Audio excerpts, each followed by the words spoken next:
cuestión solamente por parte de la organización, que es posterior a la conferencia, se entregará el premio FEAP antes de la clausura. Bueno, ya nos veremos.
Bien.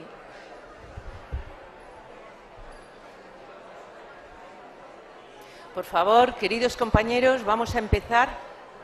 Por favor, ruego silencio. Vamos a dar comienzo. Tenemos el horario ajustado y queremos aprovechar la presencia del profesor Kemberg entre nosotros, así que es momento de sentarnos y de disponernos en silencio. Bien. Bueno, tengo la satisfacción de presentar al profesor Otto Kemberg en la conferencia de clausura de este segundo Congreso Nacional de Psicoterapia de FEAP. Y quiero agradecer a los organizadores el honor que me han dado con ello. La psicoterapia y FEAP han vuelto a mostrar su vitalidad, su energía en estos días congresuales, y de ello debemos congratularnos porque desafía el manifiesto empobrecimiento de las prestaciones en psicoterapia en los sistemas de atención públicos que afrontan una crisis involutiva sin precedentes, con la fragilización extrema que en ellos se viene produciendo de las condiciones para un adecuado ejercicio de la misma. Hoy los ciudadanos reciben los efectos de daño de estos hechos y demasiadas veces los profesionales parecen haber aceptado la naturalización de esta grave situación. Y FEAP la enfrenta. También la formación en los servicios públicos está gravemente afectada por la casi monopolística actuación docente de la industria farmacéutica y en las facultades las disputas, particularmente de psicología, las disputas y configuraciones de los grados y los másters oficiales han venido a establecer un marco confuso e inestable donde los procesos de formación en psicoterapia han perdido en ocasiones valor y credibilidad, y en los que las fórmulas de recetas y protocolos frecuentemente invaden con naturalidad el imaginario colectivo. Por ello, creo poder decir que aún más, si cabe, esta federación, con sus trabajos en pro de la psicoterapia rigurosa y de calidad, de la formación, de su presencia en los servicios públicos, viene realizando dentro y fuera de nuestras fronteras aportaciones de primera línea y participando con alto nivel de responsabilidad en los movimientos y actividades compartidos con otras entidades que defienden estas líneas de trabajo. Todo ello se inscribe en la presencia del profesor Otto Kemberg, que cierra con su conferencia, como decía, este segundo Congreso Nacional de FEAP. El profesor Otto Kemberg es director del Instituto de Trastornos de la Personalidad de la Universidad de Cornell, Nueva York.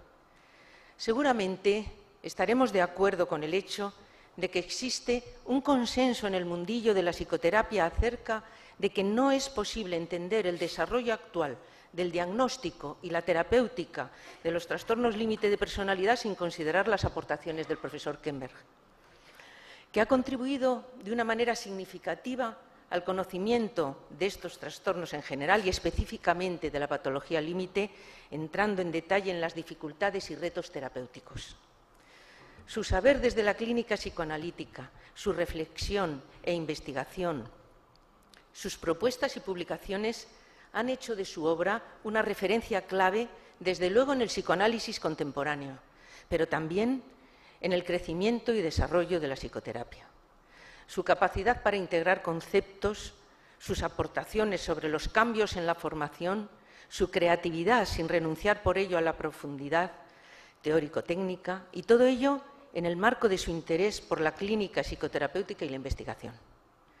Años atrás, el profesor Kemberg, junto a sus colaboradores, desarrolló un modelo de intervención para los trastornos límites de personalidad que seguramente todos conocemos, psicoterapia focalizada en la transferencia, que se ha convertido en una herramienta terapéutica poderosa y contrastada empíricamente desde una doble visión teórica y práctica de estos problemas.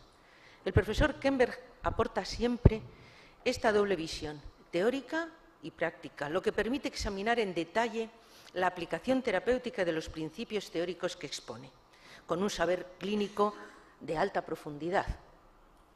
En fin, es un honor contar en este segundo Congreso Nacional de FEAP con la participación del profesor Otto Kemberg, que va a cerrar nuestro Congreso, pero más aún para mí, que vengo siguiendo sus aportaciones cruciales hace tanto tiempo, de manera que agradezco doblemente al profesor Otto Kemberg, a quien nos disponemos a escuchar, y a los organizadores de este importante Congreso de FEAP al darme la oportunidad de presentarle.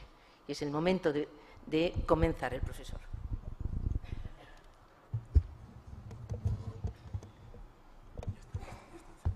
Ya está.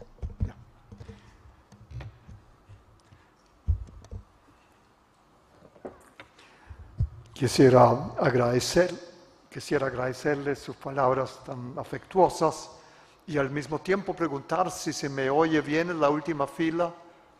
¿Está bien? Ok. Agradezco mucho la invitación a la organización de ustedes. Estoy muy impresionado de que hay una organización integrada de todas las psicoterapias en España.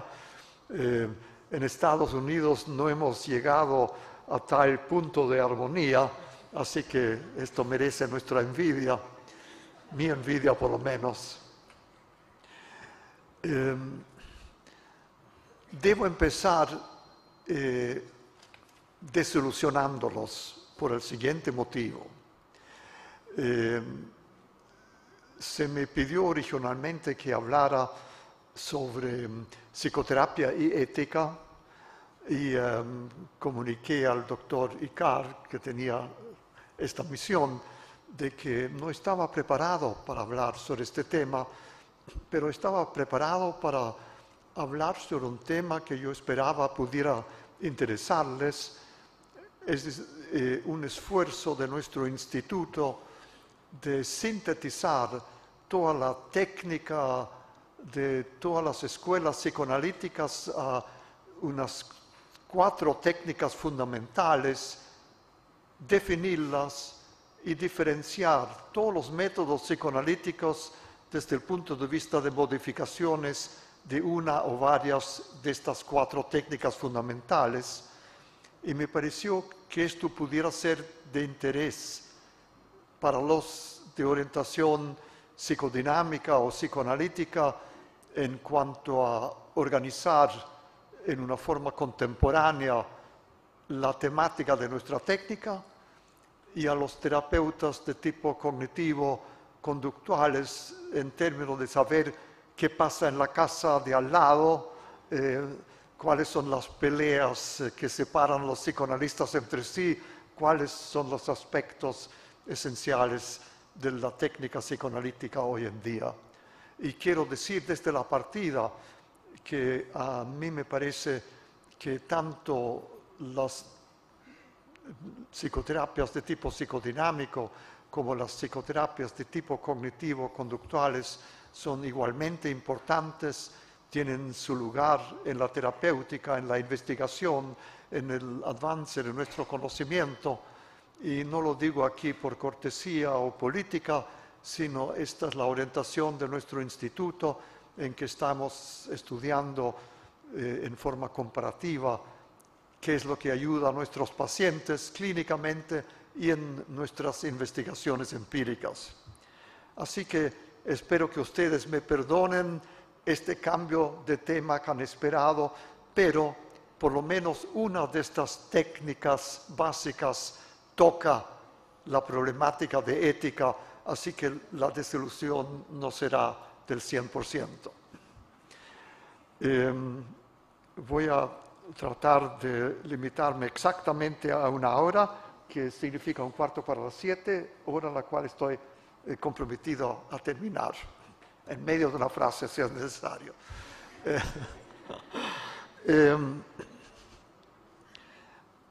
Y al hablar de técnica psicoanalítica, hay 2 observaciones, me parece, indispensables. Primero, de que es una vergüenza que hasta el día de hoy no hay un solo texto de técnica psicoanalítica integrado que sea más que el enfoque de una escuela particular.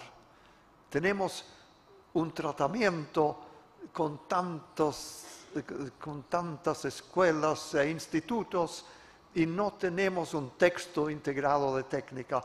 A mi juicio, esto tiene una razón profunda y desgraciadamente de tipo ideológico, una tendencia a mistificar la técnica psicoanalítica que tiene que ver con una actitud autoritaria que domina en los institutos de formación psicoanalítico y posiblemente algunos de ustedes saben que yo he sido muy crítico de la estructura de la formación psicoanalítica, de la estructura de educación de los institutos psicoanalíticos, y aprovecho este momento para decir que la falta de un texto claro es un síntoma de una mistificación de la técnica psicoanalítica, como si no pudiera ser expresada en forma precisa, clara, para someterla a investigación científica, en vez de mantenerla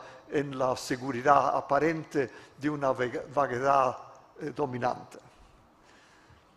El segundo punto que quisiera subrayar es de que ha habido un cambio radical en la concepción técnica fundamental psicoanalítica que se ha operado en los últimos 30 años y que es común prácticamente a todas las escuelas psicoanalíticas, incluso la escuela lacaniana, que ha sido la más aislada de las demás orientaciones psicoanalíticas.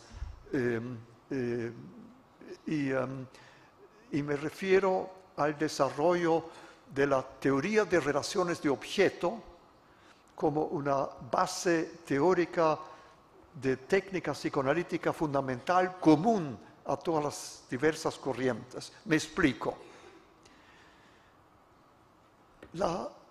El concepto clásico del psicoanálisis, como ustedes saben, fue de que la patología neurótica y caracterológica tratada por el psicoanálisis corresponde a motivaciones inconscientes, a conflictos inconscientes derivados de pulsiones profundas, agresivas y libidinosas que entran en conflicto con la realidad, frente a las cuales se establecen mecanismos defensivos, las famosas defensas del yo y las defensas primitivas descubiertas por las escuelas británicas.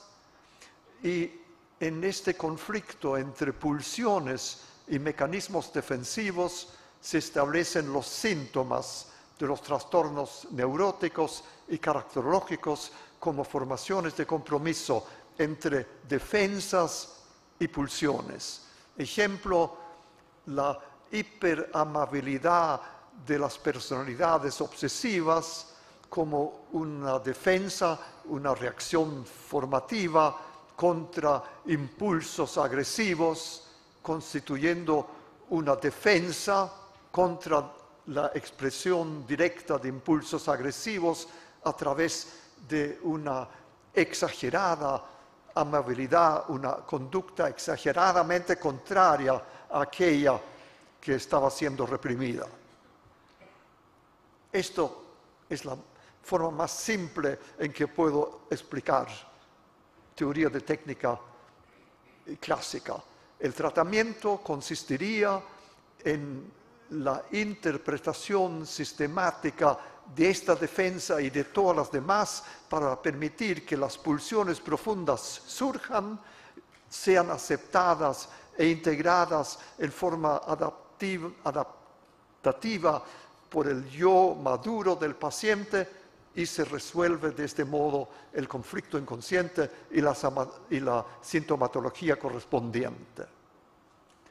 Esta teoría de técnica clásica ha sido transformada por la teoría de relaciones de objeto. La teoría de relaciones de objetos, la teoría psicoanalítica de relaciones de objeto, dice en la forma más simple que desde el nacimiento las pulsiones primitivas descritas por el psicoanálisis, agresivas y libidinosas, son expresadas a través de afectos primitivos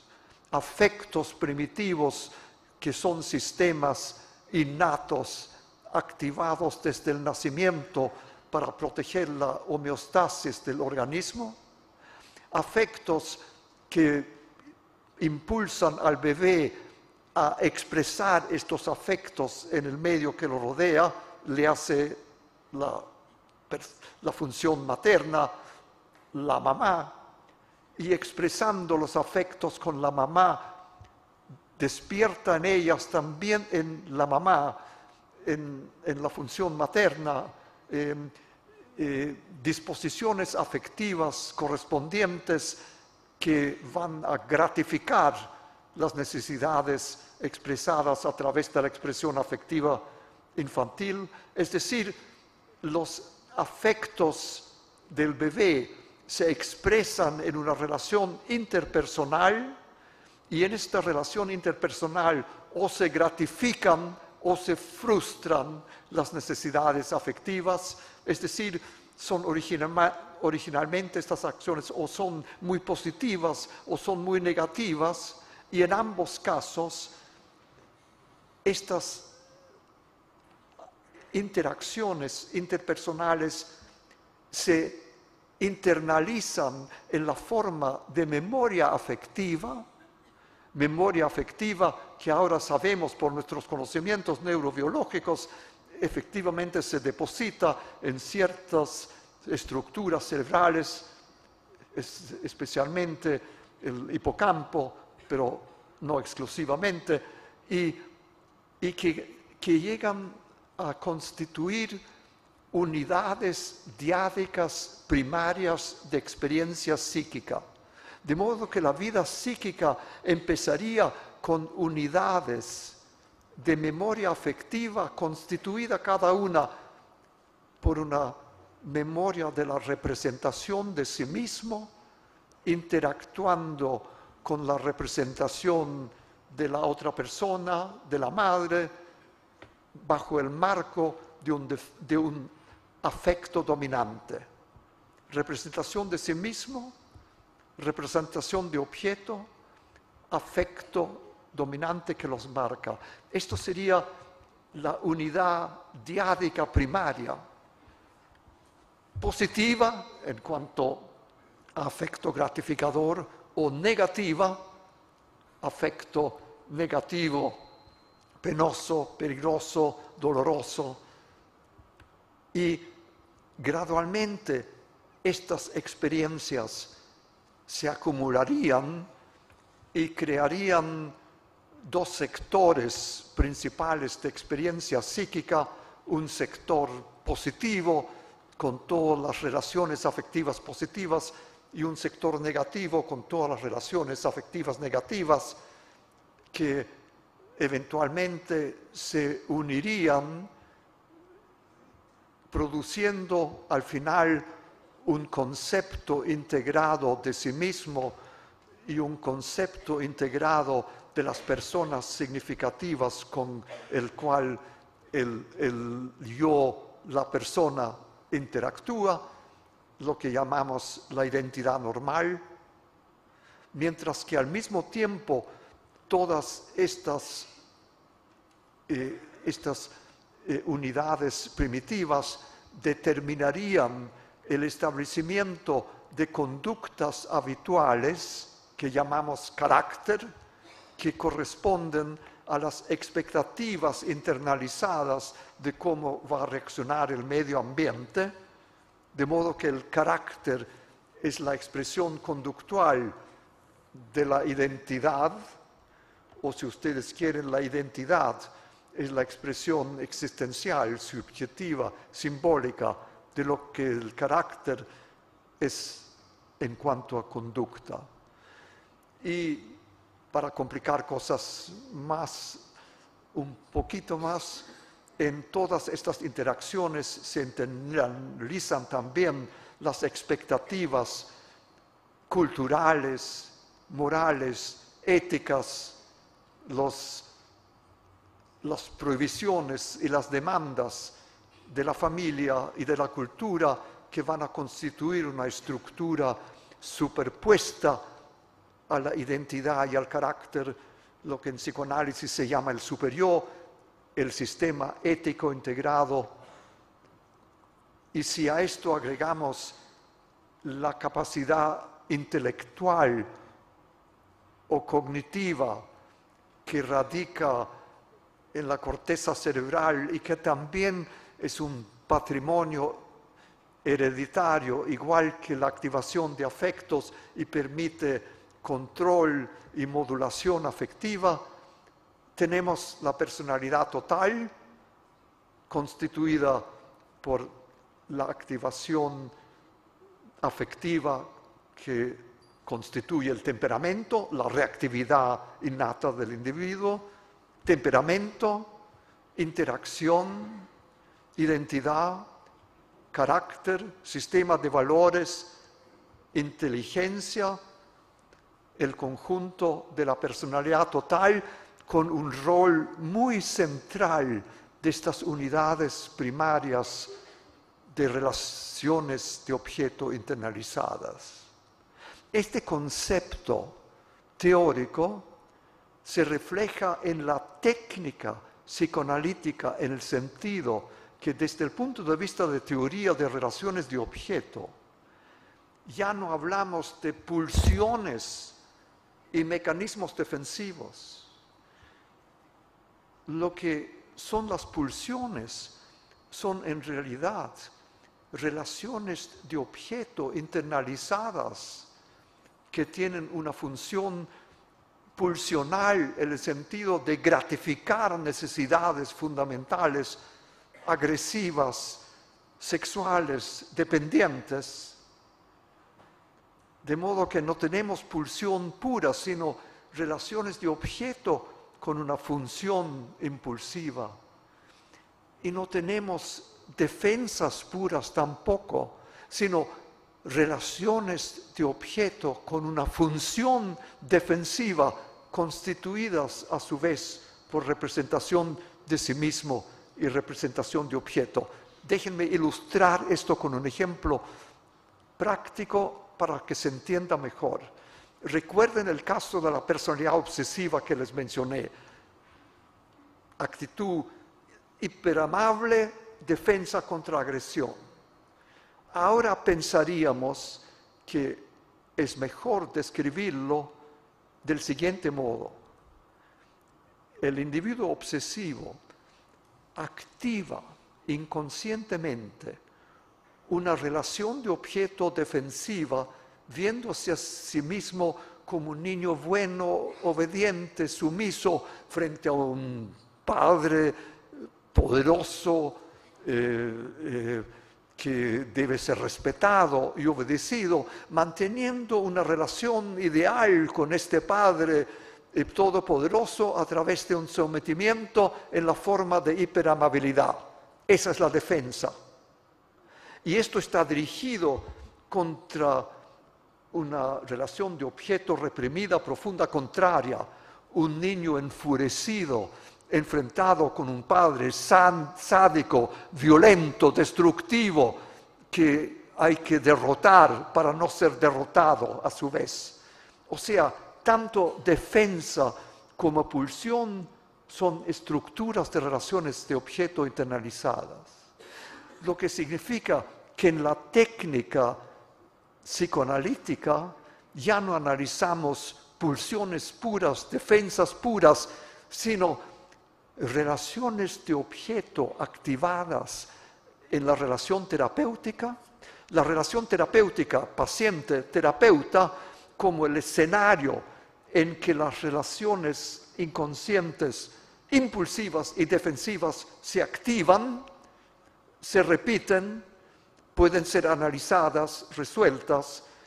La transferencia como repetición inconsciente de las estructuras conflictuales que constituyen el aparato mental, activadas en el tratamiento, resueltas a través de la interpretación respectiva. Este yo creo que es el concepto técnico fundamental que básicamente es común para todos los enfoques de orientación psicoanalítica contemporáneos. Sobre esta base vamos a mirar a las técnicas individuales caracterizadas en las técnicas psicoanalíticas. Hemos estudiado en nuestro instituto las orientaciones de la psicología del yo y de la escuela kleiniana y los independientes británicos y la escuela lacaniana y la escuela relacionista, y la escuela kleiniana y neocleiniana, neobioniana y la psicoterapia psicoanalítica norteamericana de los años 70 y la psicoterapia tiefenpsychologisch orientierte Psychotherapie de los alemanes, es decir, y la psicoterapia enfocada en la transferencia que hemos desarrollado en nuestro instituto para tratar pacientes con trastornos limítrofes y la así llamada terapia de apoyo basada en principios psicoanalíticos y la vaga psicoterapia psicodinámica que flota en el ambiente en todas partes del mundo. Así que hemos examinado estas psicoterapias con la pregunta: ¿cuáles son los elementos comunes, esenciales? ¿Cómo definirlos? Y cómo definir claramente cada técnica y cada una de estas psicoterapias en términos de la utilización de estas técnicas. Y lo que hemos encontrado, y ustedes me tienen que perdonar si aquí me pongo un poco categórico por falta de tiempo, no puedo desarrollar todos los pasos que hemos seguido para llegar a este punto, que las 4 técnicas fundamentales son interpretación, análisis de transferencia, neutralidad técnica y utilización de contratransferencia. Repito, interpretación, análisis de transferencia, neutralidad técnica, utilización de contratransferencia. Lo que estoy sugiriendo es que estas técnicas son suficientes para definir con variaciones en el modo como se aplican todas estas diferentes escuelas analíticas. Ustedes me dirán, ¿y qué pasa con las otras técnicas psicoanalíticas? Espérese, ¿qué pasa con el análisis de sueños, el análisis de carácter, el análisis de la reacción terapéutica negativa, el análisis de la terminación del tratamiento, el análisis del actuar, acting out? Yo diría que todas estas son aplicaciones de estas 4 técnicas. Por ejemplo, el análisis de carácter es la aplicación de estas 4 técnicas a analizar las modalidades del carácter que cada individuo presenta en el tratamiento. El análisis de sueño es la aplicación de estas 4 técnicas para analizar los sueños que presenta el paciente. Ustedes me pueden hacer una inmediata crítica y en la cual tendrían toda la razón, me he olvidado de dos precondiciones de los tratamientos analíticos fundamentales. No me he olvidado de esas precondiciones, por el contrario, pensamos que estas precondiciones son esenciales, pero son precondiciones y no son técnicas propiamente tal. Me refiero al método de libre asociación como trabajo que pedimos al paciente, y es posible definir libre asociación, lo que pedimos al paciente, en forma muy precisa y clara. No lo voy a hacer aquí porque me parece evidente lo que estoy diciendo. Y como trabajo esencial del analista o del psicoterapeuta, lo que se ha llamado atención fluctuante,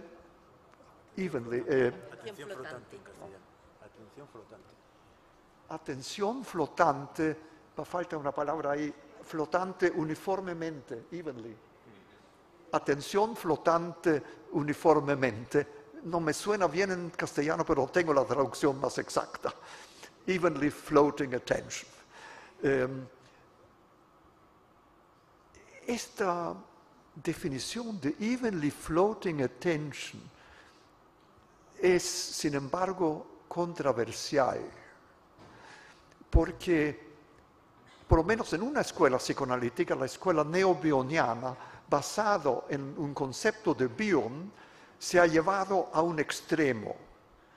Bion recomendó de entrar a cada sesión, que el terapeuta entre a cada sesión sin memoria ni deseo.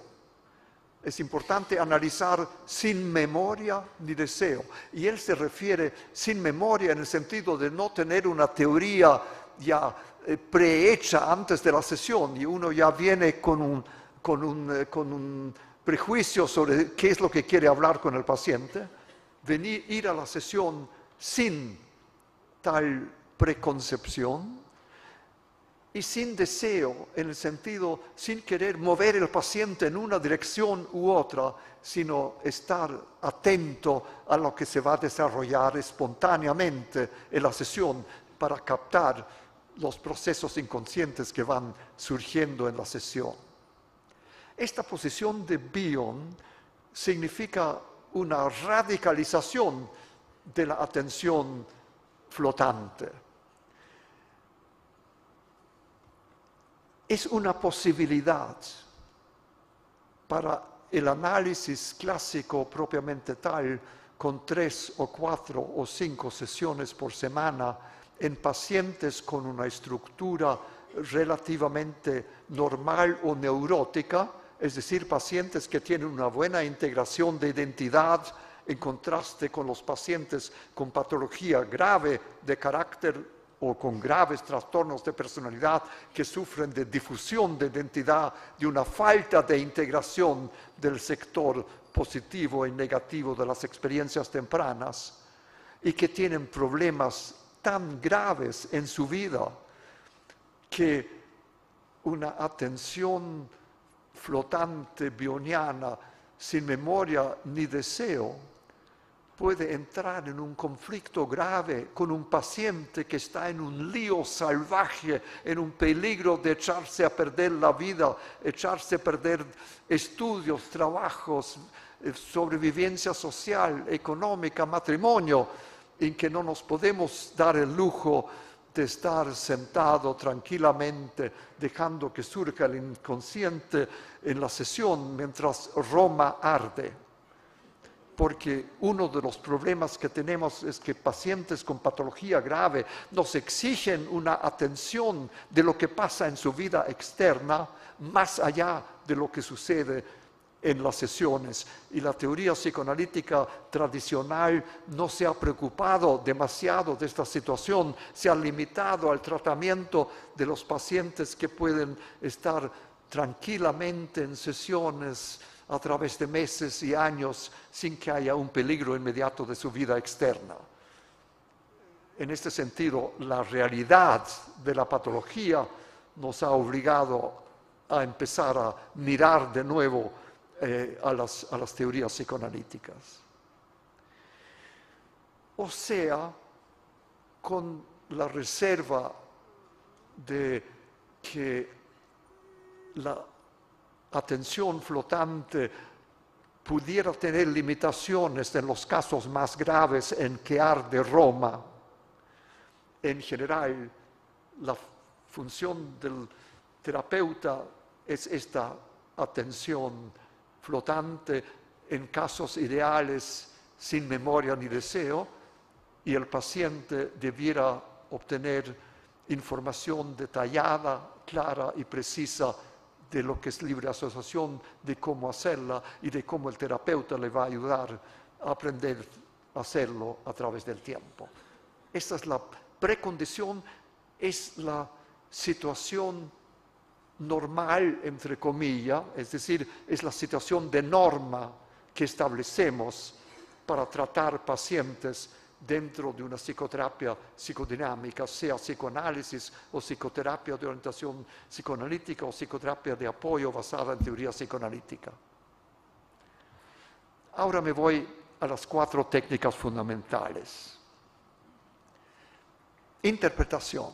Interpretación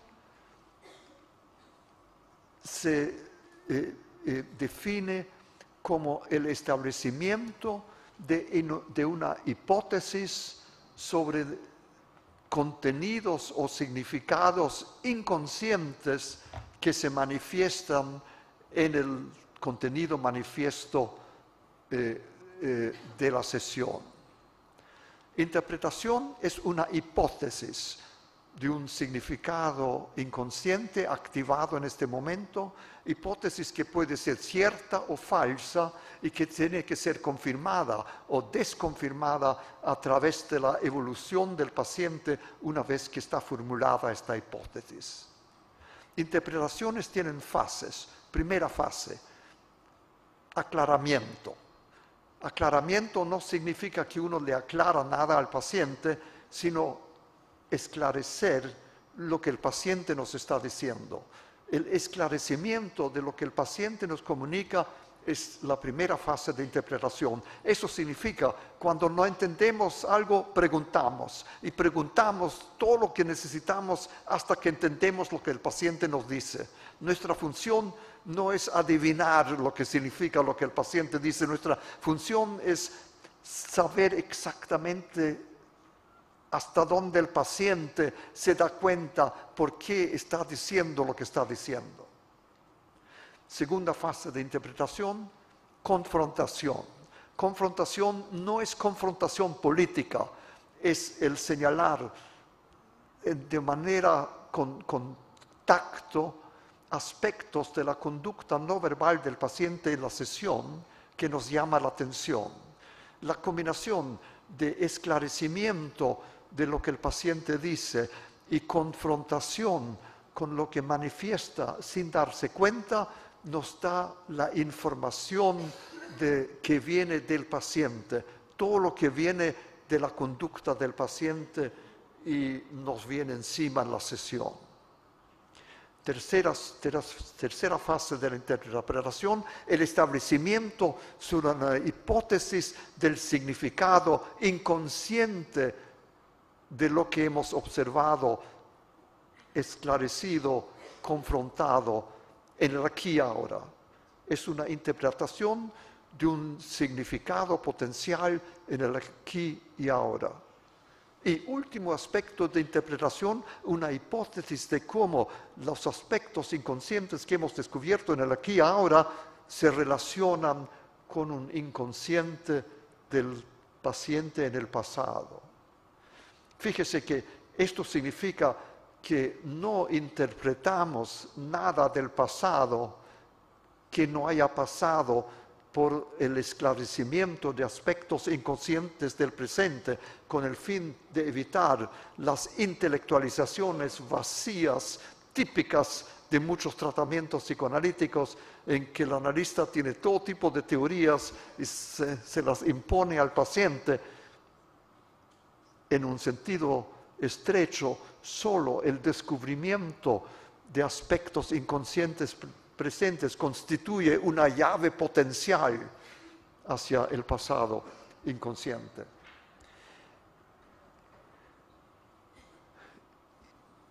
No tengo tiempo aquí de discutir cómo establecemos si es correcto o no, apropiado o no la interpretación. Hay modos de hacer esto y hay evidencia empírica que han evaluado esto. Prácticamente podemos diferenciar buenos terapeutas de malos terapeutas por la combinación de 4 características.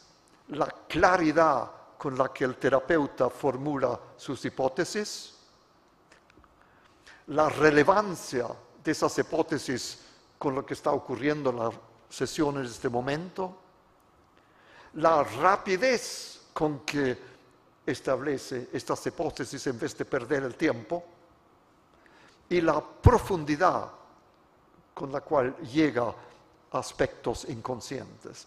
Y esto de profundidad es un asunto delicado, porque si interpretamos en forma demasiado superficial, no se produce nada, todo es evidente y no cambia nada. Si interpretamos demasiado profundo, el paciente no lo puede reconocer, lleva a intelectualizaciones vacías. En el nivel exacto, las manifestaciones del paciente que siguen a la interpretación nos van a dar evidencia a favor o en contra de la interpretación. Eso, en resumen, es la definición de interpretación y es común a todas las psicoterapias psicoanalíticas y al psicoanálisis propiamente tal.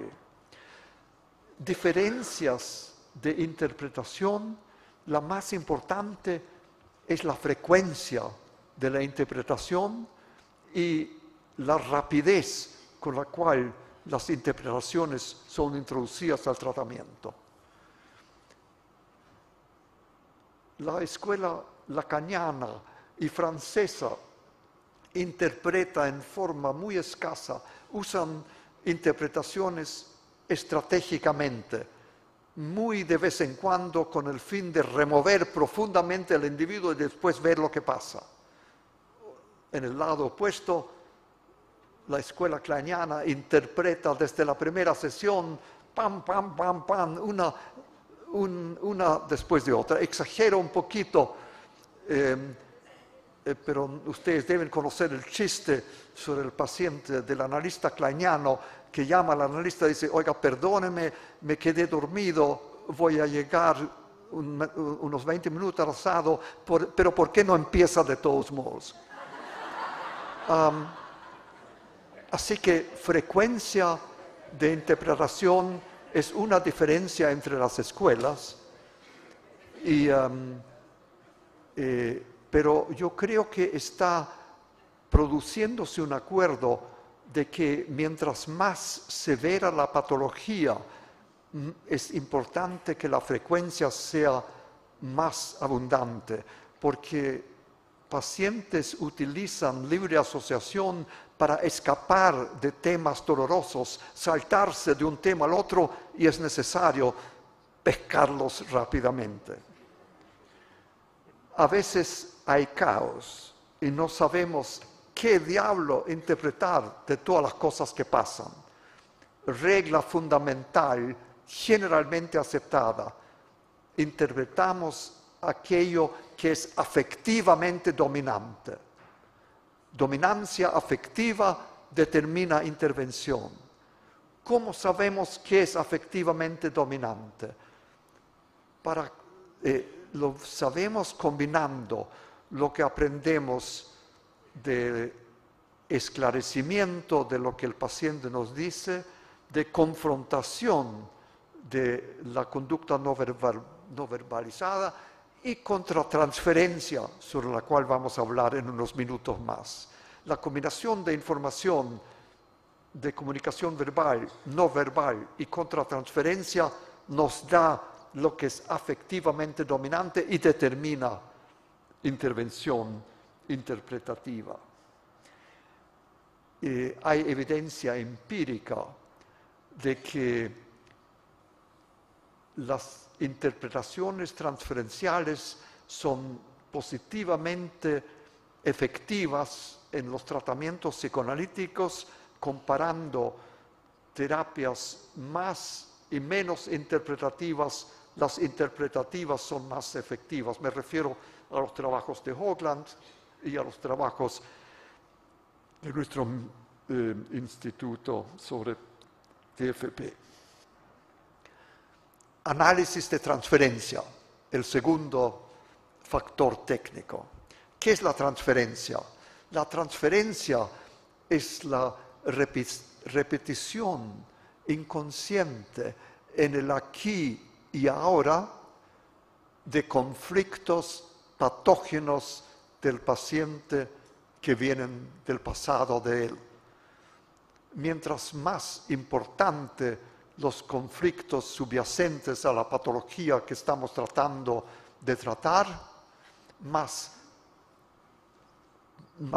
prematuramente, intensamente y claramente aparecerán estas conductas, estas repeticiones de conflictos del pasado en la sesión presente. Eso no significa que el paciente reproduce en la sesión exactamente lo que pasó en el pasado. Lo que se reproduce es una combinación de experiencias reales, experiencias fantaseadas y reacciones defensivas frente a las experiencias reales y fantaseadas del pasado. Esta definición de transferencia no es realmente exacta, porque la verdad es que todos repetimos experiencias no resueltas del pasado si tenemos la oportunidad en el presente. Todos transferimos todo el tiempo, pero las influencias mutuas controlan nuestra tentación de repetir cosas del pasado para resolverlas. De modo que nos comportamos normalmente por la presión de la realidad externa, psicosocial, el tacto con que sabemos que cuando estamos en público nos tenemos que portar de cierta manera.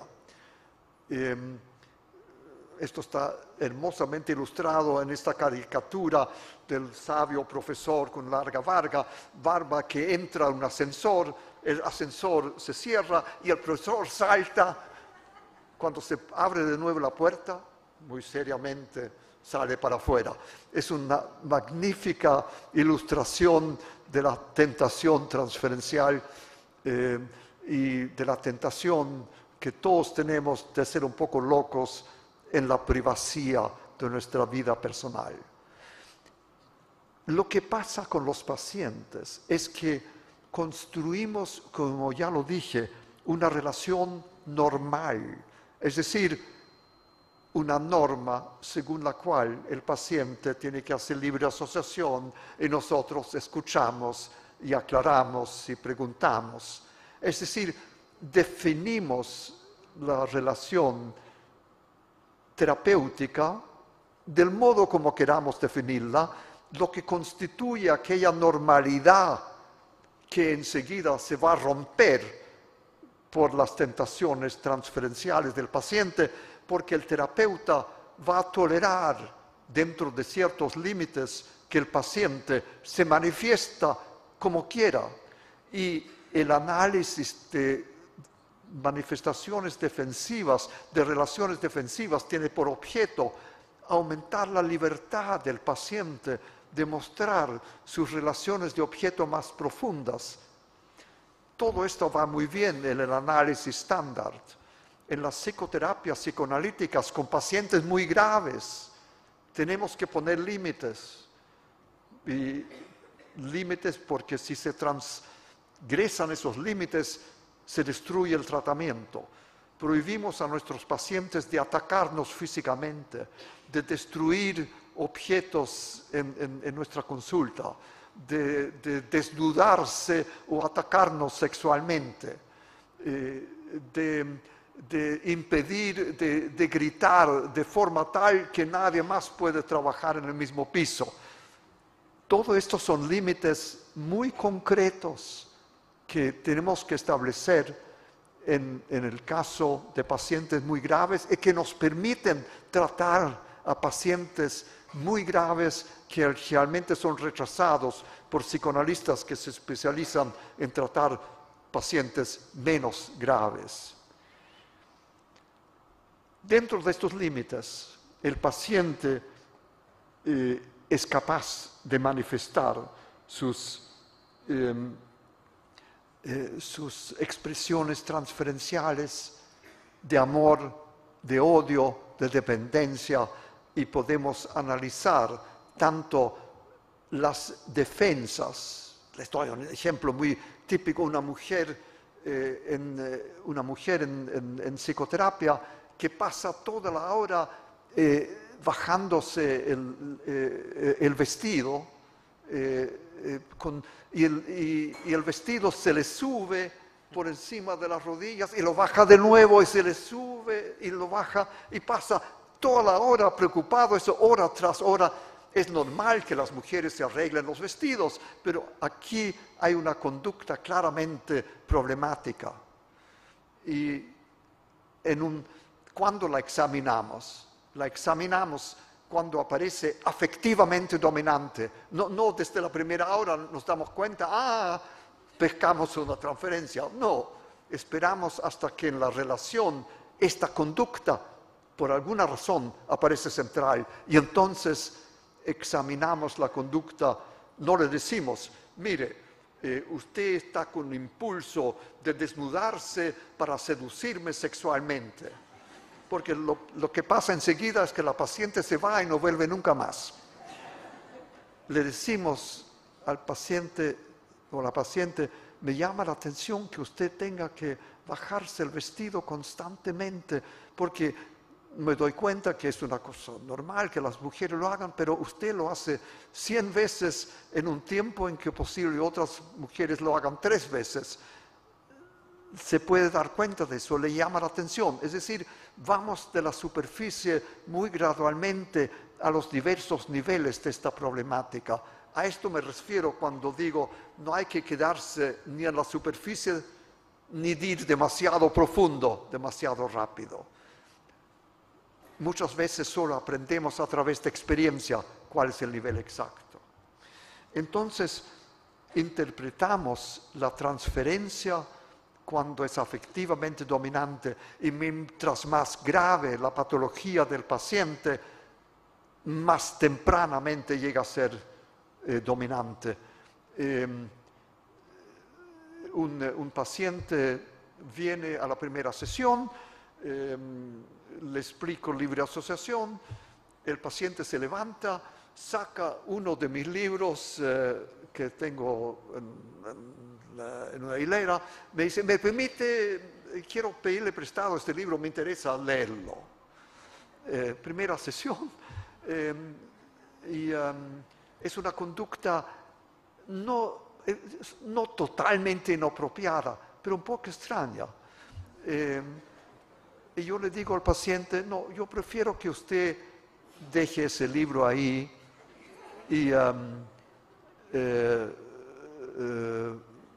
si quiere, usted me dice qué le parece lo que estoy diciendo. Le doy la oportunidad de hablar sobre esto, indignarse o sentirse avergonzado, lo que sea, o dejarlo tal cual, y yo por el momento lo dejo cual, pero estoy ya dándome cuenta que hay algo especial en la conducta de este paciente. O sea, el análisis de transferencia puede comenzar en la primera sesión y hay ciertos tratamientos que se especializan en que comience muy tempranamente, como es la psicoterapia enfocada en la transferencia para trastornos graves de personalidad y, como ya les dije, la escuela kleiniana. En general, la tendencia general psicoanalítica es interpretar transferencias más y más temprano y ponerlas más y más en el centro de la interpretación. Pero una controversia es, ¿solo interpretamos transferencia o no? Esta controversia se está resolviendo a través del concepto de que interpretamos transferencia cuando es afectivamente dominante. Si el paciente llega, está desesperado, su madre tiene una enfermedad mortal y está con pánico, hablamos de los sentimientos que tiene por la enfermedad de su mamá, obviamente lo que implica transferencialmente es menos esencial o menos urgente. O sea, dominio afectivo nos resuelve ese problema. Neutralidad técnica. Neutralidad técnica no es una indiferencia irritada como Freud le escribió en una carta a Pfister en el año 1916. Neutralidad técnica significa que el terapeuta o el analista se mantiene fuera del conflicto inconsciente activado en la transferencia. Que el terapeuta se mantiene en una actitud preocupada por el paciente, interesada, preocupada, pero no envuelta directamente en el conflicto correspondiente. Eso es más difícil de lo que parece, porque la intensidad transferencial tienta al terapeuta de reaccionar de cierto modo. Si pacientes nos atacan en forma injusta, violenta, nos sentimos enojados y dispuestos a contestarle en forma fuerte al paciente. Si un paciente actúa en una forma de una pasividad endormecedora, una paciente nuestra llega con una botella de agua, se sienta en el sillón, toma la botella como si fuera un bebé y pasa chupando. Es una mujer de 30 años que da la impresión de un bebé que está chupando una botella de leche y al mismo tiempo habla en forma monótona, de modo que la terapeuta tiene que luchar por no quedarse dormido y está con una actitud de parálisis. Teme cuando viene esa paciente porque le cuesta quedarse atenta. Es decir, reacciona frente a la agresividad pasiva de la paciente con la agresividad contraria. Todo nos pasa eso. Hay pacientes en que nos vemos con una cara muy interesada y estamos pensando que bueno, son solo 3 horas más, después voy a sacar a mi novia, vamos a ir a ver tal show y al teatro y va a haber una noche excelente. Y mientras estamos con esta fantasía placentera, miramos en forma muy amable al paciente, estamos en una contraacción pasiva. Pacientes que tratan de atacarnos nos enojan, pacientes que tratan de seducirnos pueden producir una atmósfera erótica muy intensa, de modo que nuestra tarea es mantenernos de registrar todo esto, y hablaremos de esto cuando hablemos en unos minutos de contratransferencia, pero intervenimos solo cuando estamos nuevamente fuera de este conflicto activado en la transferencia. Es decir, cuando tomamos una posición de un tercero excluido, y la posición terapéutica es de un tercero excluido, y esto es importante de poder combinarlo con preocupación objetiva por el paciente. Aquí entra la dimensión ética. Entra la dimensión ética porque esta neutralidad técnica tiene sus límites. Pacientes que actúan en forma peligrosa para sí mismos o para los demás, en que sentimos que hay peligro de vida para otras personas, para los pacientes, nosotros tomamos una posición de limitar esa conducta, de intervenir. En este sentido, la neutralidad técnica tiene su límite cuando los valores éticos del terapeuta le indican que existe un peligro para la continuación del tratamiento, para la vida o la sobrevivencia o la salud del paciente o de sus familiares que exigen tomar acción. En general, esto no se presenta en los casos de análisis clásico con pacientes que no presentan esta problemática grave, pero los pacientes que tratamos con psicoterapia enfocada en la transferencia para pacientes limítrofes nos presentan con esta problemática a diario y tenemos que intervenir. Y hay situaciones en que se plantea la ética, ¿qué pasa si atendemos un paciente que es que sufre de pedofilia, ¿se dice en castellano? Sí. De pedofilia y es HIV positivo y que puede seducir a un niño y contaminarlo? ¿Toleramos esta situación? Yo creo que no. Y le ponemos al paciente una condición. Yo lo trato siempre que esta conducta usted se comete a no, sienta lo que sienta, no acercarse a un niño o a una niña para seducirlos. Si usted no se puede comprometer a eso, no hay tratamiento, y si usted me miente, esto saldrá a flote y terminará el tratamiento. ¿Y qué pasa si un paciente nos dice que ha muerto a alguien? ¿Cuál es nuestro deber legal? Si yo siento que mi deber legal está en juego, consulto con mi abogado y consultamos con nuestro abogado en estos casos que se nos presentan. Así que hay momentos en que los valores éticos del terapeuta ponen un límite necesario a la neutralidad técnica, y es importante que cada terapeuta, especialmente si ve pacientes graves, tenga esta conciencia.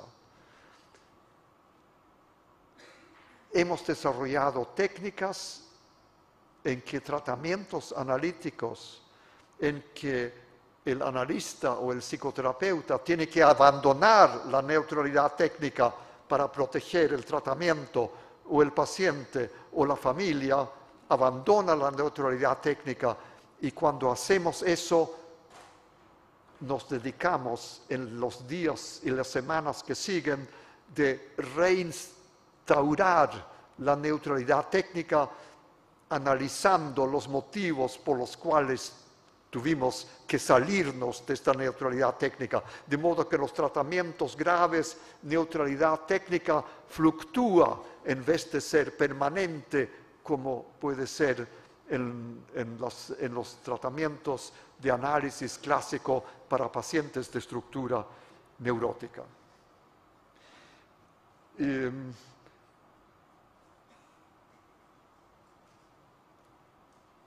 Al mismo tiempo, respetamos los valores del individuo y tratamos de no influirlo ideológicamente. En este sentido, entonces, psicoterapias psicoanalíticas están en un contraste total con psicoterapias de consejo y de apoyo, en que el terapeuta ayuda al paciente a tomar ciertas direcciones espirituales. Nos mantenemos estrictamente neutros en cuanto a los valores culturales, religiosos, políticos del paciente, y en este sentido es importante que el terapeuta se examine honradamente si es capaz de tratar pacientes de puntos de vista ideológicos o culturales totalmente diferentes a él. Y por último, contratransferencia. ¿Qué es contratransferencia? Es la reacción emocional del terapeuta frente al paciente momento a momento. El concepto contemporáneo de contratransferencia considera que es una reacción emocional compuesta, derivada de la transferencia del paciente, la realidad del paciente, las disposiciones transferenciales del terapeuta y la realidad del terapeuta. No tengo tiempo para darles ejemplos de estos diversos componentes, pero es importante que el terapeuta siempre se pregunta, ¿esto viene del paciente o esto viene de mí? Y esta honradez fundamental en cuanto a la propia contratransferencia es otro aspecto en que ética entra en técnicas psicoanalíticas. ¿Cómo manejamos la contratransferencia? En primer lugar, contratransferencia es sumamente útil porque nos contribuye a dar la información de lo que es afectivamente dominante en la sesión. Segundo, la contratransferencia nos indica la corriente principal transferencial que viene del paciente. Si nos sentimos enfurecidos con el paciente, excitados sexualmente con el paciente, aburridos con el paciente, nos preguntamos qué hay en el comportamiento del paciente que está causando o contribuyendo. Entonces, lo primero que tenemos que hacer con la contratransferencia es tolerarla. Eso suena muy fácil, pero con pacientes muy graves, a veces contratransferencias toman formas extremas de impulsos agresivos, de impulsos sexuales, de impulsos dependientes del terapeuta, que el terapeuta debe tolerar. Y si tiene fantasías contratransferenciales, que las tenga y las goce plenamente. Si tiene fantasías de tomar el paciente en el piso 33, dejarlo caer por la ventana y esperar hasta que oye un plop, que las goce. Lo importante es que el terapeuta llegue a un punto en que puede recuperar su neutralidad técnica y empezar a analizar de dónde viene eso y qué significado, utilizando en ese momento su propia reacción como otra fuente de información de lo que sucede en la transferencia que le permite analizarla. Entonces, tolerancia, análisis y utilización en la interpretación transferencial. Pero no comunicamos la contratransferencia y aquí hay una diferencia radical entre la escuela psicoanalítica relacionista, que a veces comunica la contratransferencia como un modo de mejorar la relación terapeuta-paciente y ayudar al crecimiento del paciente, y las escuelas así llamadas clásicas de la psicología del yo independiente británica, kleiniana y francesa, tanto lacaniana como no lacaniana, en que la contratransferencia nunca se comunica. En la psicoterapia enfocada en la transferencia, nunca comunicamos la contratransferencia. Excepción, si uno no la puede controlar. Si el paciente se da cuenta de una reacción afectiva del terapeuta, entonces nosotros aceptamos eso, no negamos las reacciones afectivas que el paciente nota. Es parte de una honradez indispensable del psicoterapeuta. Ahí entra un elemento ético también. Me comprometí a terminar a las 7:45 y creo que, o a las 6:45, y es exactamente la hora, y lo que no he alcanzado a hacer es dar la definición de cada uno de los diferentes tratamientos psicoanalíticos en términos de dónde están en cuanto a estas 4 variables, pero por lo menos en este momento ustedes conocen cuáles son las técnicas básicas contemporáneas, su definición, que ustedes van a encontrar una y otra vez en todas las psicoterapias psicoanalíticas y podrán diferenciarlas y definirlas usando estos conceptos. Muchas gracias por su atención.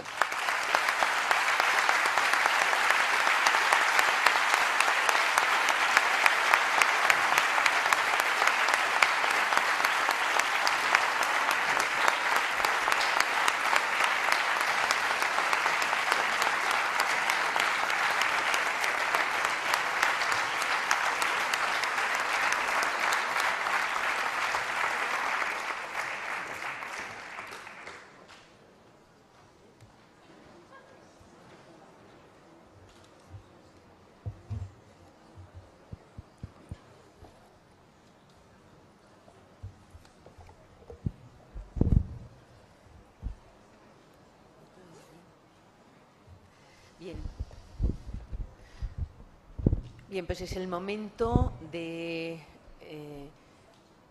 iniciar un intercambio, preguntas, intervenciones, observaciones, reflexiones con el profesor Otto Kemper. Vamos a disponer de media hora y me piden desde la organización, cosa que hago encantada, que formule un agradecimiento al doctor Alphonse Icart por la mediación con el profesor Otto Kemper, que está hoy aquí entre nosotros. Pues, a partir de este momento, entonces, vamos a dar inicio. Por favor, levantáis la mano y sí os voy a pedir que os presentéis previamente a vuestra intervención, o iniciando con ello vuestra intervención. Le voy a pedir que usted me las traduzca porque por mis dificultades de audición a veces me cuesta entender. Ya. Bien, ¿podéis empezar? ¿Tenemos el micrófono? Tenemos aquí una persona que lo necesita. ¿Puedes levantar la mano? Ah, ¿estás tú? Taque.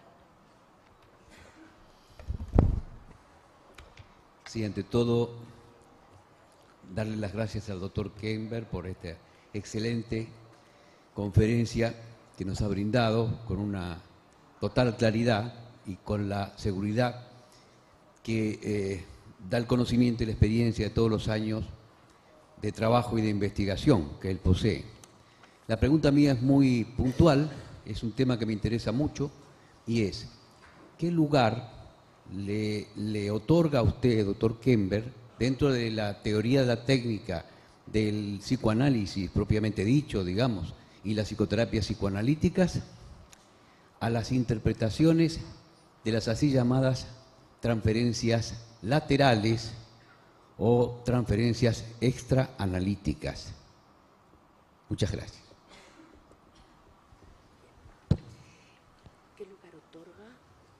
¿Qué lugar otorga dentro de la teoría, de la técnica, de las interpretaciones, de las transferencias laterales? Sí. Creo que ya me referí a ese punto en el sentido que lo que interpretamos es lo que es afectivamente dominante, y si hay transferencias laterales o temas que no se relacionan con la transferencia directamente, predominan afectivamente, los interpretamos. O sea, la interpretación no puede ser exclusivamente transferencial. Hay una tendencia a cierta exclusividad transferencial dentro de la escuela kleiniana. Yo diría especialmente dentro de los kleinianos suramericanos, más que los kleinianos londinenses. Estamos en desacuerdo. Yo estoy en desacuerdo con esa posición. Y me parece que el dominio afectivo nos da la mejor dirección de qué es lo que importa en este momento. Hay veces, sin embargo, que el dominio afectivo está en la contratransferencia, especialmente si hay una crisis grave. Un paciente que está porque lo echan de la universidad, hay un examen esencial. Si no estudia para ese examen, lo van a rajar y va a perder toda su carrera. No tiene medios económicos para empezar de nuevo. Y el paciente está tentado de ir a ver un partido de fútbol. Y el paciente viene y nos dice, esta noche juega tal y tal. Mi primera intervención tendría, me impresiona que a usted le preocupa quién juega con quién cuando usted arriesga su carrera mañana. Es impresionante que usted se atreva a pensar en quién juega con quién esta noche. Me parecería una intervención técnicamente neutral. El sentido de que está con emoción, pero emoción basada en una realidad, en un peligro real, y no en el hecho de que para mí sea más importante que se gradúe que el partido de fútbol. Pero en términos de la realidad del paciente, me parece que aquí hay una urgencia clara y objetiva. En este sentido, muchas veces terapeutas no se atreven a decirle claramente a los pacientes de lo que ven está pasando por un temor de que no van a actuar con la tranquilidad habitual del psicoanalista, que siempre tiene que hablar muy maduro y muy tranquilo. La intensidad afectiva no indica si uno está en una posición técnicamente neutra. Esto se refiere a dónde está uno en cuanto al conflicto activado por el paciente.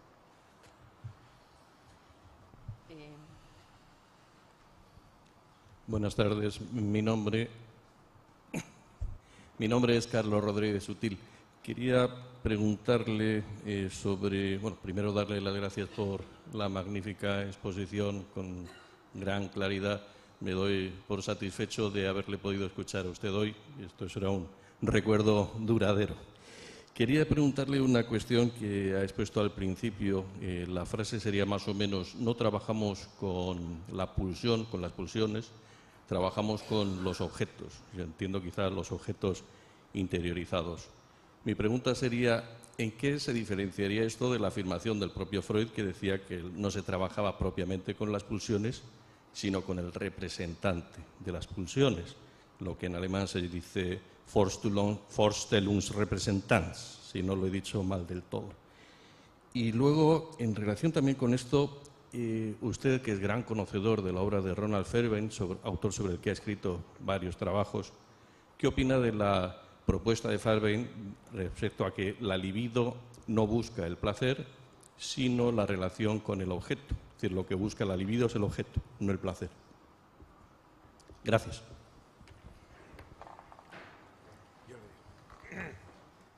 Primero le da las gracias y luego dice que usted ha afirmado que no trabajamos con las pulsiones sino con los objetos y lo relaciona. No trabajamos con las pulsiones, ¿sí?, sino con los objetos internos. Y luego habla de Fairbairn, que dice que la libido no busca el placer, sino que busca objeto. Yo creo que él está... La primera, sí, Antón.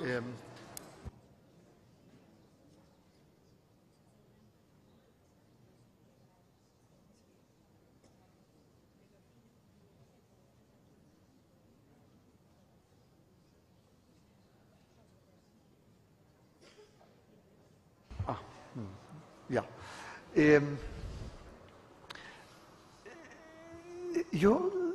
Yo creo que dije que no trabajamos con pulsiones puras, sino trabajamos con las manifestaciones afectivas de las pulsiones que están investidas en relaciones de objeto.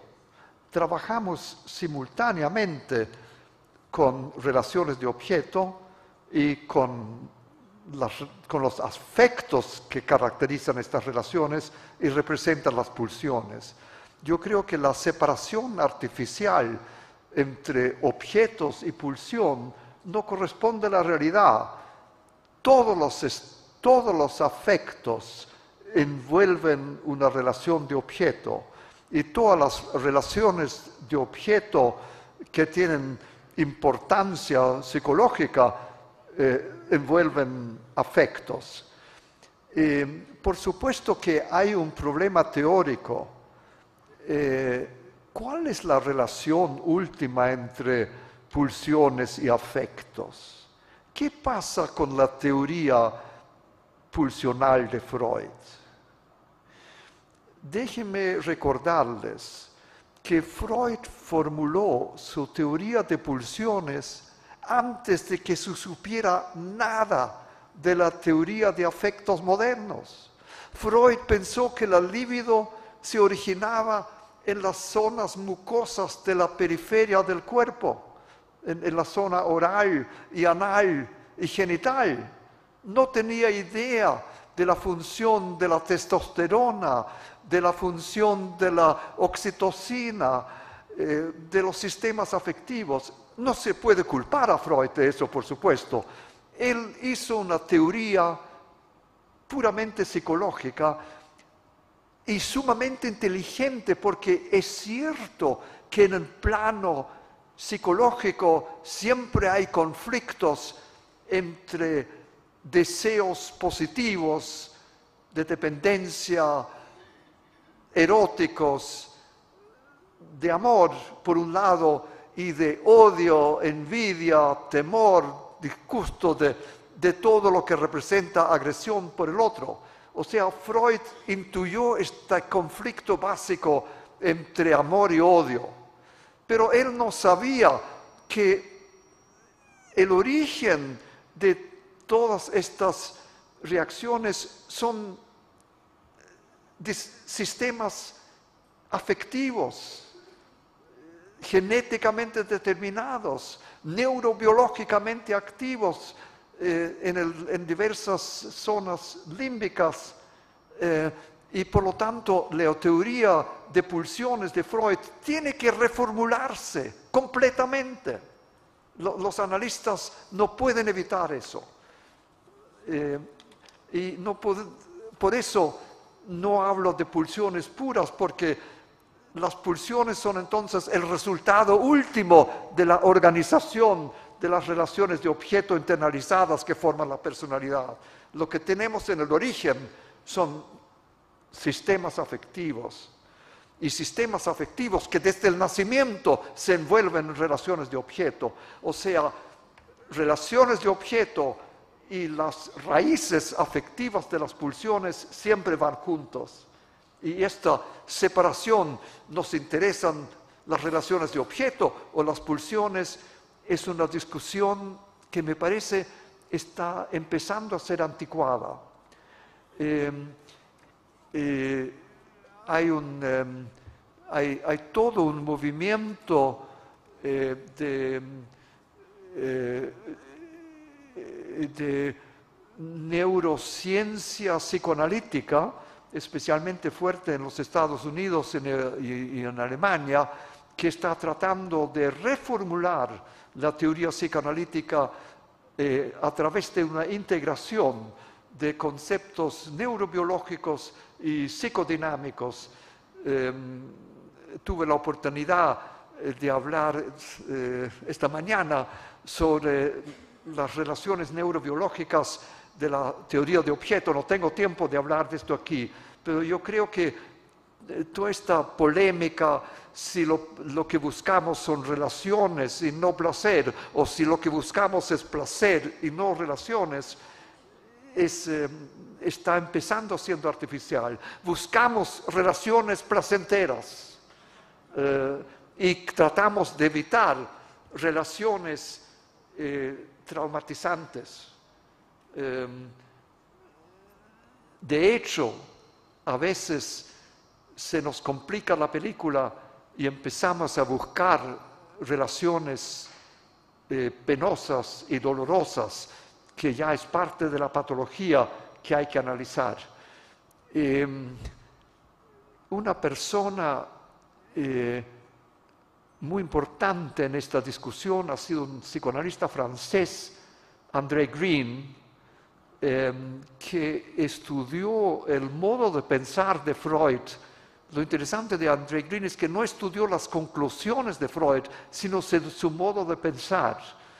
Y llegó a la conclusión de que Freud dejó de hablar de narcisismo cuando empezó a hablar de la pulsión de muerte. Y André Green propuso que Freud estaba en camino de reconocer que su definición de narcisismo como la investigación libidinosa del sí mismo era incompleta, que narcisismo es la investidura tanto libidinosa como agresiva del sí mismo, y bajo ciertas condiciones la agresión del self, de sí mismo con agresión, es lo que predomina, y el mayor placer de la vida llega a ser destruirse. Y André Green creo que empezó a andar por ese camino por el cual, por otra parte, autores de la escuela kleiniana, yo mismo también hemos estado caminando. Así que creo que este conflicto aparente entre objeto y pulsión se resuelve de este modo.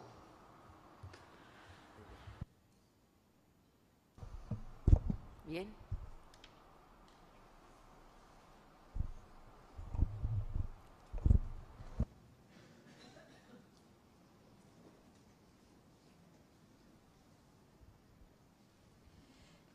Me llamo Angélica Esteban y trabajo en Madrid, soy de Madrid.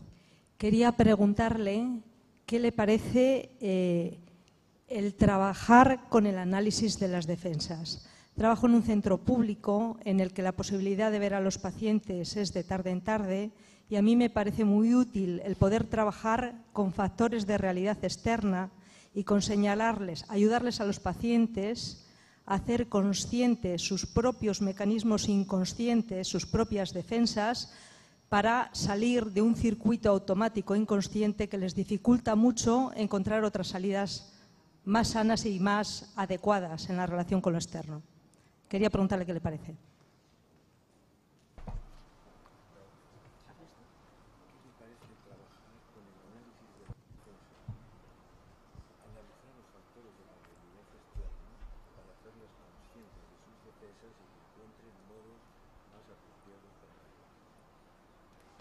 Sobre todo porque ella trabaja en los servicios públicos y el intervalo entre sesiones tiene que ser alto. Cree que puede ser de utilidad. Le pregunta su opinión. Bueno, tengo la impresión de que hay varias preguntas juntas aquí. Primero, la pregunta teórica general. Vuelvo a los servicios públicos más adelante. Nunca trabajamos con defensas puras. Si trabajamos con conflictos que tienen un lado defensivo, con relaciones defensivas y defensiones impulsivas. No podemos hablar de trabajo con defensas puras o con relaciones impulsivas puras. Esa es la respuesta general teórica. En cuanto al trabajo en instituciones públicas, de un punto de vista práctico, yo creo que la mayor problemática es que en general las instituciones públicas limitan las frecuencias de visita y la duración de los tratamientos. Y entonces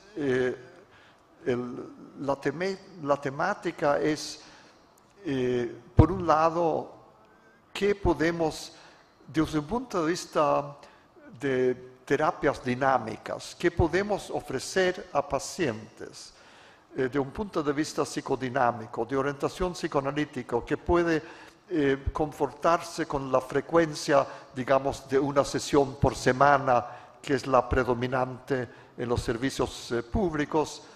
Y eso significa en la práctica... Una vez por semana es muchísimo. Oh, es muchísimo, perdón. Una vez al mes. Ya. Una vez al año. Ok. ¿Ahora sí? Sí. Ya. ¿Qué podemos hacer una vez al año? ¿Qué podemos hacer una vez al mes? Está bien. Sí, yo me doy cuenta, la reacción del público me dice que yo estaba fuera de la realidad. Les agradezco haberme vuelto a la realidad. Hablo seriamente. Si tenemos una frecuencia de ver pacientes una vez al mes, por supuesto que no podemos usar psicoterapias de tipo psicoanalíticos, analizar la transferencia. Tenemos que tratar de ayudar a los pacientes prácticamente de manejar su situación de vida lo mejor que pueden. La indicación es una psicoterapia de un punto de vista, lo que llamamos de apoyo, no sé si esa es la expresión en castellano, y esta psicoterapia de apoyo tiene que ser práctica, de sentido común, y a mi juicio una buena psicoterapia cognitivo, comportamental, es igualmente buena que una buena psicoterapia de apoyo basada en principios psicoanalíticos, dado los límites de la realidad. Hay muchas las psicoterapias de apoyo de tipo psicoanalítico tienen muy fuertes elementos cognitivo-conductuales. Dicho sea de paso, hay otras psicoterapias psicoanalíticas que utilizan ciertos conceptos cognitivo-comportamentales, lo mismo que las psicoterapias cognitivo-comportamentales han importado ciertos conceptos psicoanalíticos, si bien en forma modificada.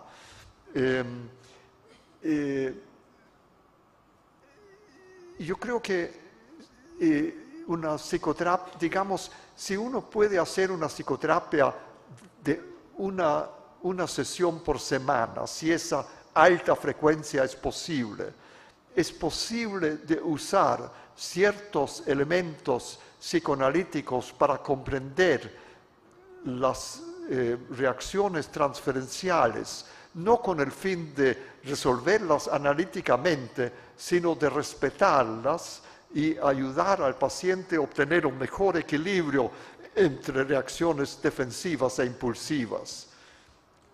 Todavía ahí puede influir conceptos psicoanalíticos en una psicoterapia esencialmente realista. Pero si la frecuencia es de una vez al mes, claramente tiene que haber, a no ser que sea control medicamentoso, una orientación concreta a problemas inmediatos de vida, consejos prácticos, y lo único que podemos hacer es cuando vuelve el paciente un mes después, ver si ha seguido nuestro consejo o no, y si no lo ha seguido, hacerle ver al paciente que si no sigue nuestros consejos, es inútil que siga viniendo. Hay una problemática de ventaja secundaria de enfermedad. En los Estados Unidos hay pacientes que utilizan su patología caracterológica para declararse incapacitados de trabajar. Llegan a ser declarados incapaces de trabajar, reciben rentas públicas y quedan como inválidos psíquicos el resto de su vida. Siguen yendo a psicoterapia para indicar que se están tratando simplemente con el fin de legitimizar su condición de enfermo y explotar al Estado. No sé si ustedes tienen esta problemática en España. En Estados Unidos es una problemática seria. Estos son pacientes de quienes sabemos que nunca se van a mejorar. Tenemos el chiste de que estos son como los pacientes de los dermatólogos, que no se mueren, ni se mejoran, ni llaman de noche. Pero ese es solo un chiste. Seriamente, tenemos que ajustar la técnica a la realidad de lo que podamos hacer y no esforzarnos de usar técnicas en un vacío teórico simplemente porque nos gustan, desconociendo la realidad externa. Eso es obvio. Al mismo tiempo tenemos una responsabilidad hacia la sociedad de decir que hay pacientes reales que necesitan tratamiento real, que exige una frecuencia más alta y por la cual los pacientes tienen que tomar responsabilidad también. Los dos factores pronósticos más negativos para toda psicoterapia son la conducta antisocial, mientras peor la conducta antisocial, peor el pronóstico, y la ventaja secundaria de enfermedad. Y la ventaja secundaria de enfermedad dada por la explotación de familias ricas o del Estado, según la clase social a que se pertenezca, es uno de los obstáculos más importantes para tratamientos efectivos.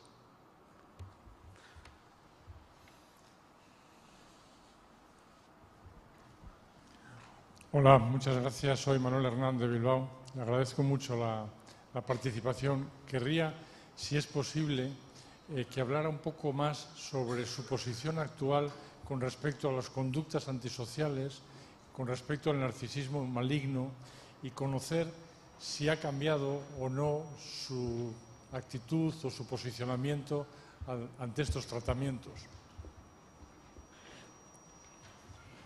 Reconocer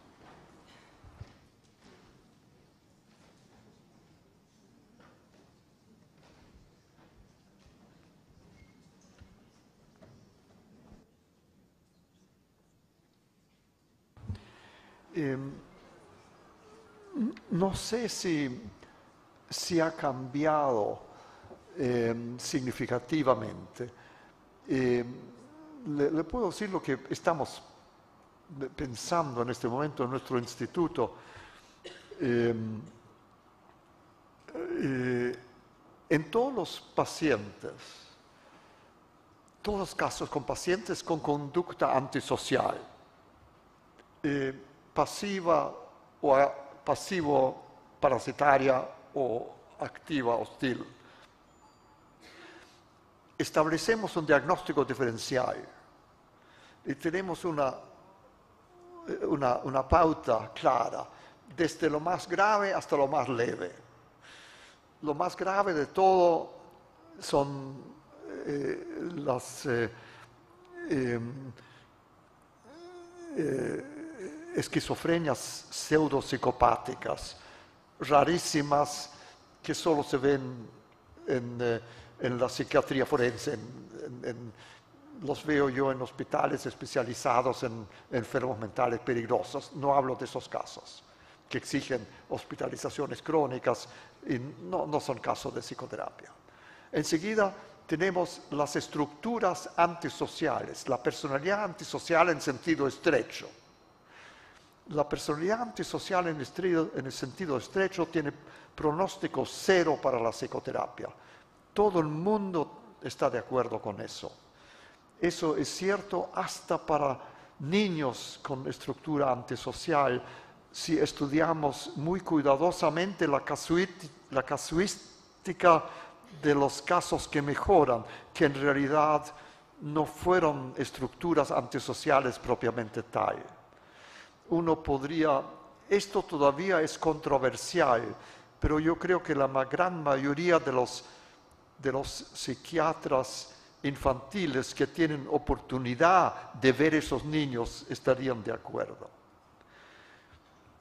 De ahí adelante, el pronóstico es difícil, pero mejor.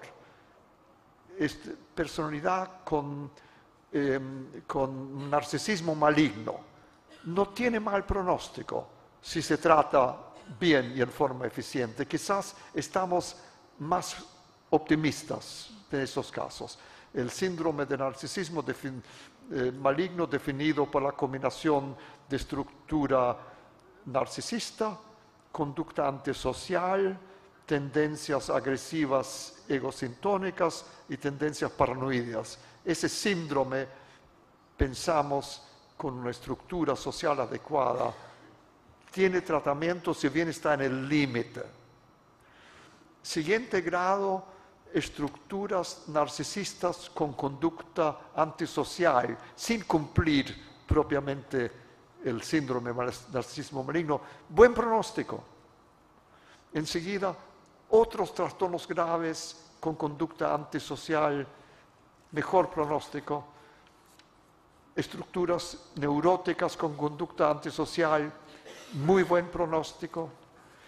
Conducta antisocial como parte de trastornos afectivos, conflictuales de adolescencia, excelente pronóstico.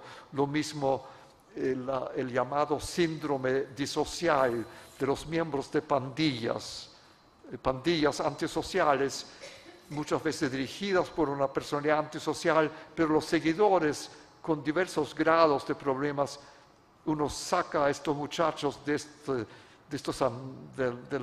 la pandilla y tiene buen pronóstico. No sé si le respondo con eso. Entonces, algo mejor pronóstico en los casos más graves, excepto la estructura antisocial propiamente tal. A propósito, nuestra experiencia en esto viene de los trabajos de Michael Stone, no sé si usted lo conoce, que es uno de los expertos más importantes de los Estados Unidos sobre estructuras antisociales y que ha publicado los textos clásicos al respecto, y creo que esta es la opinión que él tendría también. Es un miembro de nuestro instituto. Bien, lamentablemente tenemos más preguntas, más personas que han solicitado poder preguntar, pero estamos al límite. Tenemos que proceder a la entrega de los premios FEAP, que es algo verdaderamente también importante, y clausurar el Congreso. Son las 7:15, así que muchas gracias al profesor Kember. Muchas gracias. Les agradezco.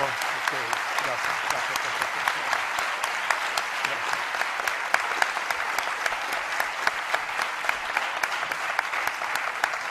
Les agradezco. Muchas gracias. Creo que ha gustado mucho. Bueno.